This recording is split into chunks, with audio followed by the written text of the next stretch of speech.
Hi hello welcome to நேற்று என் வாழ்க்கையில் என்னாச்சு பார்ட் 5. ஸோ மார்னிங் 6 o'clock எழுந்திரிச்சிட்டு எடிட் பண்ண ஸ்டார்ட் பண்ணிட்டேன். ஃபைல்ஸ்லாம் காப்பி பண்ணிட்டு தென் முடித்த உடனே கிளாத் வாஷ் பண்ணலான்னு சொல்லிட்டு கிளாத் வாஷ் பண்ணேன்.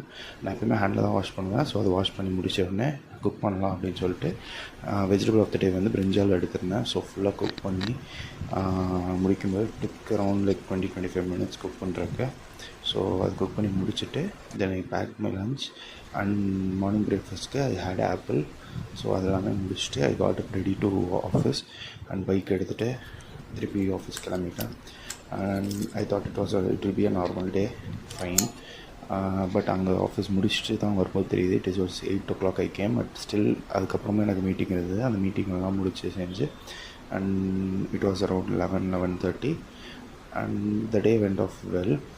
பட் ஒன்றே ஒன்று தான் யோசித்தேன், லைக் இவ்வளோ கஷ்டப்பட்டு செஞ்சு ஒர்க் பண்ணி ஒரு 15 hours ஒர்க் பண்ணுறது எல்லாமே வந்து it is just for the money of like 25,000 or 30,000. அதுக்காக ஒர்க் பண்ண வேண்டியது தானே. We are leaving our home town எல்லாமே விட்டுட்டு வந்து ஒர்க் பண்ணுறோம். So I felt like what a life it is அப்படின்னு. Do like, share and subscribe. Bye.